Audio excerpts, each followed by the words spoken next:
Welcome in, everybody. Thanks for being here. I just want to share my condolences to anybody in the United Kingdom. Sorry about the passing of your queen. Anyway, let's not waste any more time. Queen. And we'll let's not waste any more time. This is where we take questions from the community, and especially people that kind of formulate a really, really intense challenge and want me to counter their arguments. And today, the challenge is about what is better, passive income investing versus investing, taking charge of your own destiny in stocks and crypto. So let's jump in. It's some really interesting one. I must say I'm very excited about this particular video because it's near and dear to my heart. And it's the reason I started this channel in the first place. But also just to bear in mind, we've been through the worst start of a year in 50 years. So it is a historical time. But anyway, we will go through a whole bunch of data and evidence. And as usual, this is not financial advice, and we don't encourage anybody to do whatever they're not comfortable doing with. I just share what I do and what I see. That's all. So the question came in, this Patreon member challenge. Why index tracking funds, mutual funds like the S&P 500 are a better investment for most investors rather than individual stocks? And for years, the media's mainstream financial advice is to invest passively into index funds, reinvest your profits, and over time, this will snowball via compounding. Now, it says Invest Answers preaches the opposite with the focus on high conviction to a few disruptive assets. That's what's worked for me over the past 30 years. And I don't like mutual funds, never invested in them, never held an S&P 500 index, etc. But this Peter S. argues that for most people, the general index tracking route is the safest and most profitable way to invest over the long term. So let's dig in a lot of stuff here. So first of all, number one rule of investing from Peter, you're dead right. Don't lose money. We're told that most investors lose money when investing in individual stocks. First, choosing the right stocks is a minefield to the untrained eye. Plus, timing the trade is even more difficult. Very true. And that's why we don't talk about things like meme stocks, meme tokens, etc. We do a lot of detailed background research. So yes, I agree with you. And I always say capital preservation first, alpha second. Preserve your nest eggs. But many assets have been hit hard this year, but there's no doubt in my mind they're going to come back. It's just a question of time. And if you can, it's a good time to layer in. So back to the question, is stock picking a minefield? Yes or no? So on the yes side, you've got the results of research make it clear that picking stocks is a losing game. And for most retail and non-professional traders, the answer is a resounding no. But from my perspective in pink, with an analysis and time, I believe anyone can find winners. And I'll talk more about what's required in a short second. And investors need an understanding of where the world is going and who is going to win in the new world. That's what I've been doing all my time, trying to find out what the trends are. What's the world going to look like in 5 or 10 years? What technology is going to be embraced? What company is going to lead and build a moat and everything else? That's what I've done all the way back from in the 90s. I was investing in Broadcom, but Cisco and companies like that. And then in the 2000s, it was kind of search and social. And then it went into things like streaming and Google, Anyway, we'll talk about some of those names in a minute. But my stock picking checklist is real simple. A little long, but pick your space. Make sure you understand it, study it, find the leader, make sure they have a moat. Review the financials, review the investors, check for insider selling, ensure future revenue and earnings growth. Absolutely critical. A lot of companies now will not be able to survive the recession that we are in. So you need to make sure you have a recession-proof company. It's one of the reasons my biggest position right now, by a good stretch, is Tesla. And review analyst ratings over time, and they change week to week, month to month. And review their price targets over time as well. Check the news, macro. Can't stress that enough. Review balance sheet strength. Check your TA and set your alerts. And that's pretty much the short list. And identify your long-term targets. Where do you want this asset to go? I only like things that do many, many multiples. I'm not interested in 10 or 15%, and I'll tell you why in a minute too. So next question is DCA Wins. DCA'ing passively is a great long-term strategy that can be done passively. Plus, it's stress-free, and you don't have to follow the markets 24/7, allowing you to get on with your life. Peter S. Yes, I agree. And yes, I agree in DCA'ing, but that's why we built a model called DCAS, which is DCA on steroids. You spend less and you get more by using a model to time the markets. In this simple example here, I think it's our Tesla shares. You build a stack of 354 shares versus 286, which is from regular DCA versus DCAS. You spend a couple of $1,000s less, and your ROI is, 60%, 70% more. That's what we do. So we agree in DCA'ing, but it's very, very important as well that you time it. So the other key elements, 5 key elements that I see of investing is picking the right asset, absolutely critical. Portfolio allocation, absolutely critical. If you get involved in a risky asset, make sure it's a very small position. Asset sizing is also extremely important. Buy sizing is extremely important, and buy timing extremely important. And all that dovetails into the DCAS model as well that we've built out. So the most important thing to stress is don't listen to what you hear on the mainstream news. Even people that are interviewed on TV, analysts and stocks, they are sometimes very, very laughable. So just remember, DCAing into a losing company will lose. Pick the winners. Spend an inordinate amount of time identifying winners. And if you know this channel, you know we do a lot of that. Third part from Peter S. Remove psychology. Index funds remove any psychology, i.e. FOMO, fear, media bias, etc. My emotions run riot just before I click the button to execute a trade on individual stocks. So many things race through my mind. Every stock has downsides, and these come to the fore when it comes to putting my hand in my pocket and parting with my hard-earned money. Very important. So you identified one of the key problems. And for those of you who are old enough to remember the song called Love Removal Machine, maybe not, but I call it the emotion removal machine. This is what investors need. I totally agree with you. You're on the money there. You need to find something that removes that anxiety, because if your head is not straight, you're not going to make a good decision. Now, we've also spent an inordinate amount of time building out a platform, a profiler that maps personality types to key investor traits to identify blind spots and weaknesses. And we'll drop a link for the playlist below. But this in series that we have built out, again, it took us years.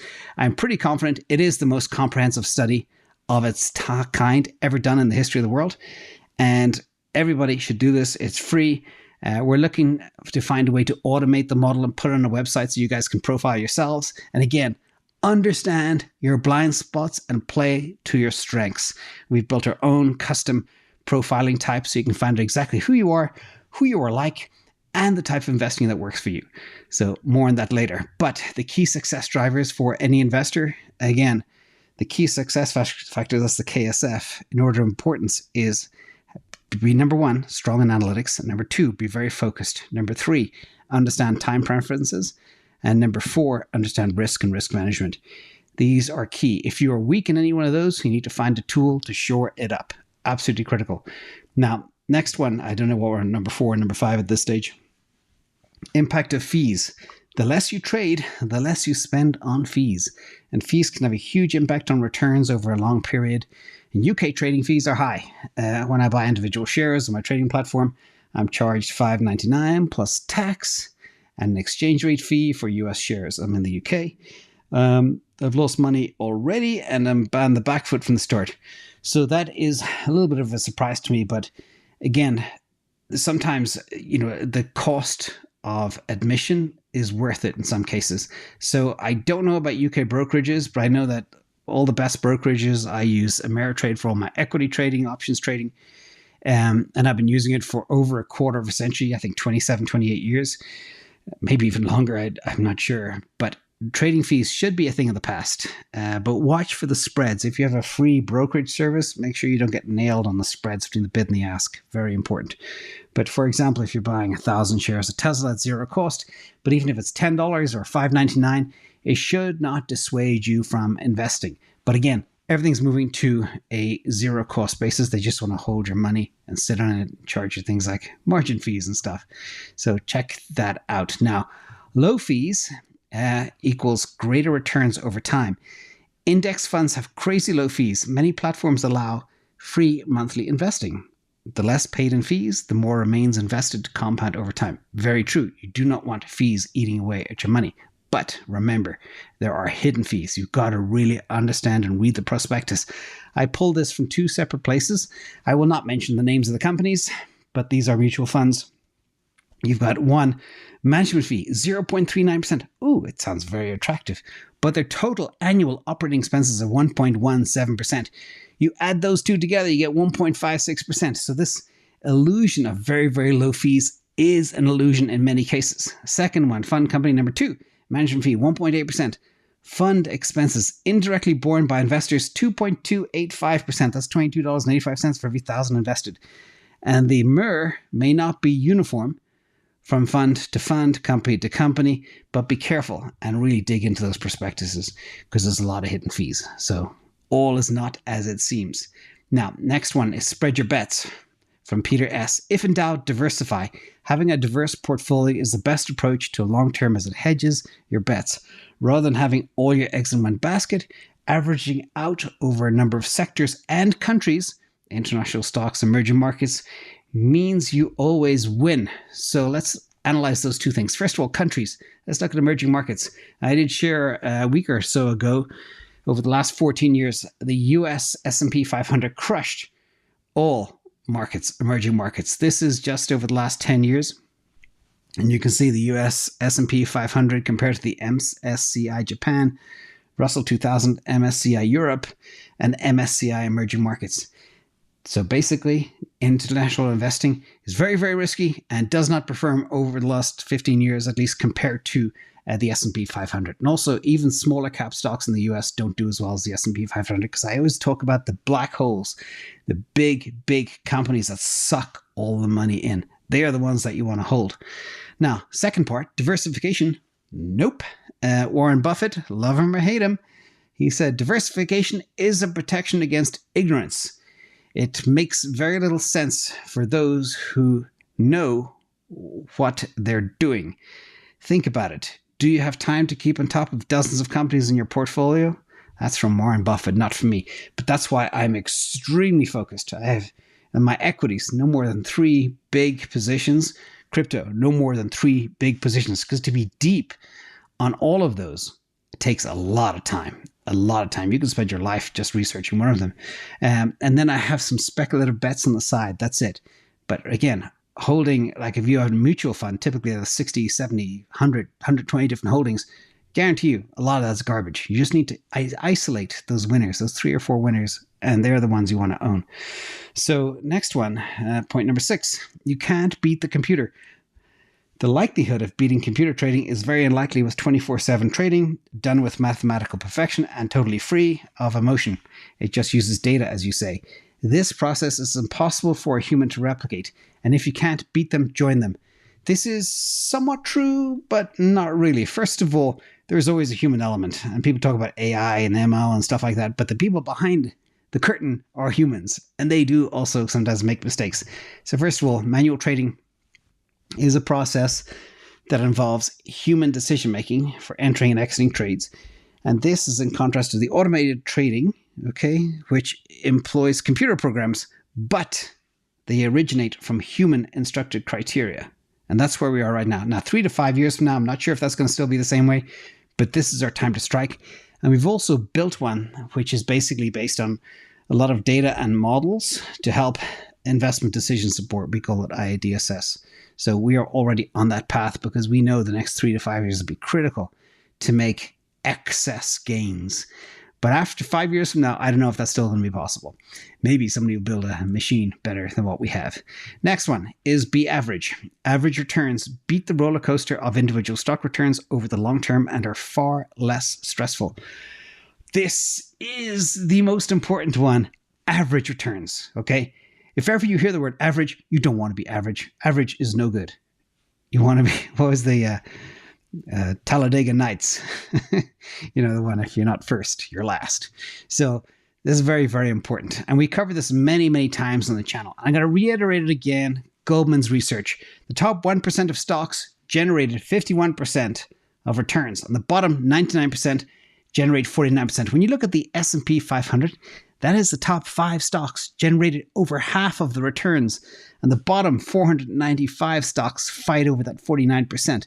Imagine $100 in earnings the 495 companies have to split that the $49 amongst themselves. So again, Goldman's research shows that 5 stocks have accounted for 51% of the S&P 500's returns since the end of April. Those stocks, just recently, Microsoft, Google, Apple, Nvidia, and Tesla. Yes, Nvidia took a hit. A lot of things took a hit, but again, there was a point in time, and this is why you look for those black holes. Now, my history, this is investing in disruption a la me. These are all the names I've owned, heavy positions. It's worked for me in the past, not financial advice, but I didn't own Bitcoin in the beginning. But this is the performance of the assets that I own. Big position in Bitcoin, big position in Tesla. I own a little bit of Nvidia. I owned Netflix in the past. I own Amazon. I owned Microsoft in the past. I owned Apple in the past, sold them both. And I owned Google. But I've never owned an S&P 500. And you can look at the relative returns. I've never owned the gold. Gold. So either I am lucky, or I'm connected to the right people, or I do my homework. I'm not sure.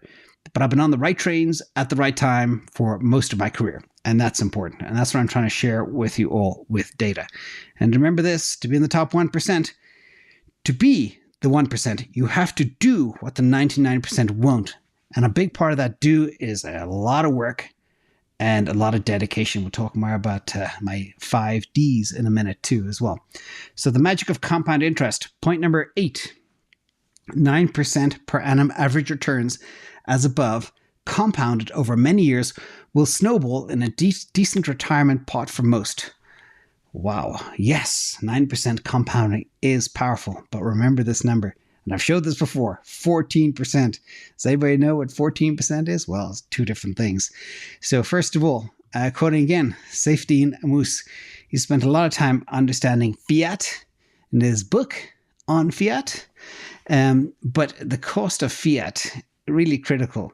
It is a catastrophe what it creates for users.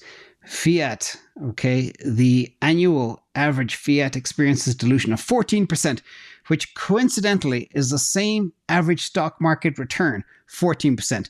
And it's also the same as the $14 trillion a year that's lost. Global money supply, 100 trillion. Global wealth, 400 trillion. A quarter of all wealth is in fiat, and every human on earth loses about $2,000 in wealth every single year. That's 14 trillion. And we won't talk about political stuff, but this is why it's so important to understand. If you're not making 14% per year, you're not going to cut it. You need to get excess returns above 14. If you're getting 14%, you're treading water. Forget 9%. You need 5% over that. Now let's share some data to back this up. Chart is courtesy of Levelcio. So this is the CPI versus real cost of living over the last 20 years. The CPI is up 59% and the cost of living is up 133%. Okay, what can you deduce from this? Well, oh, by the way, the green line is the cost of living and the CPI is 133%. CPI is 59%. Basically, it's more than double. And the cost of living doesn't incorporate all of the real costs that you face. So here, CPI is number one fake. As I've always said, it's at least double. So when they say CPI now is 8.5%, you're talking 17%. Easy. Now let's look at another number. This is the S&P 500 divided by the M3 money supply growth over the last 50 years. And remember, all the heavy money printing only really began in earnest in 2008, 2009. And if you look here and you compare these two assets, so you will see that we are far below the dot-com highs. So that red spike is the S&P 500 divided by the M3 money supply. And we are actually underwater. And the decrease in real value is visible in the chart at specific moments. So look at the red line in 2008 when there was the financial crisis, and in 2020 when C-19 hit. These are moments when the Federal Reserve and other central banks around the world started printing lots of money from thin air. And you don't see that in the green line, as that's the official prices. And it looks like prices have never been so high. But if you look at the red line, the S&P 500 divided by the M3 money supply, it's barely recovered since 2007. And that doesn't mean it's some conspiracy. It just means the nominal official price of stock markets and stocks doesn't tell you the whole story of exactly what's going on. But I got one more for you. because this is the most important point, and it's what I've been harping on for a long time on this channel. So this is the people talk about the kind of the food costs. This is the Big Mac index, whatever you want to call it.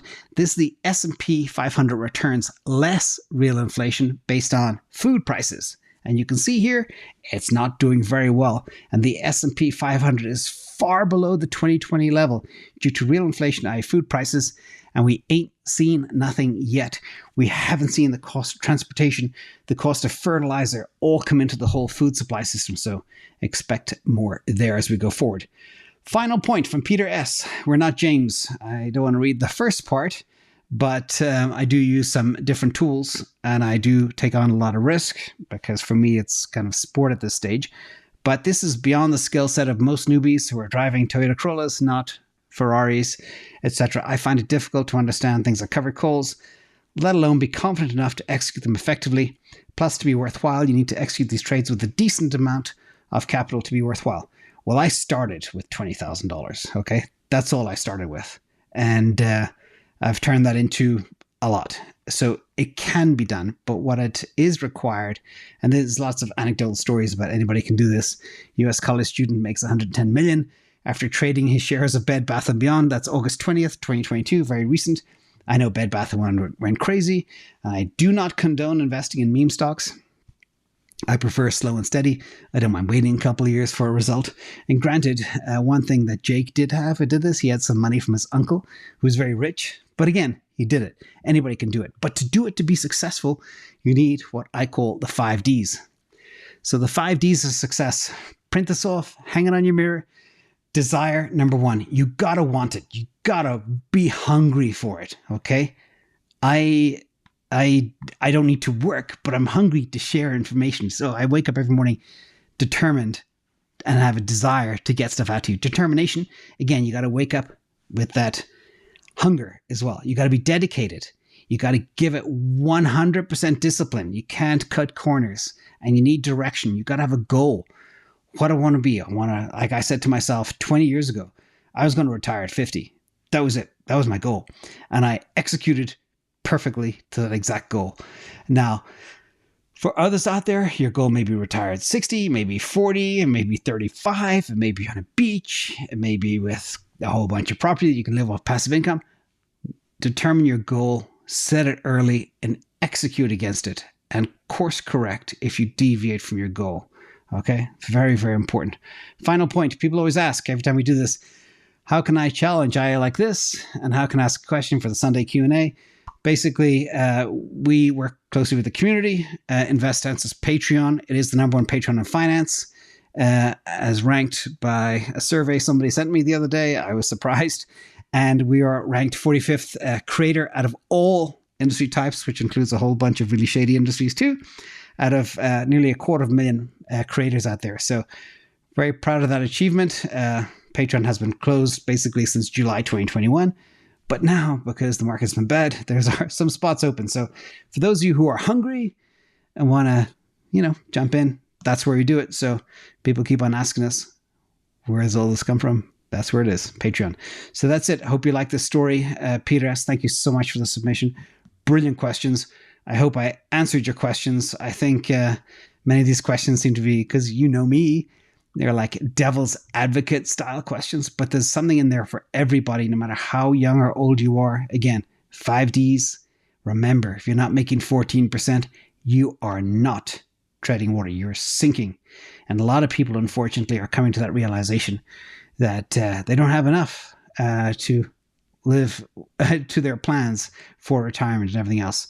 And this challenge is about trying to help others. Yes, it's been a brutal time.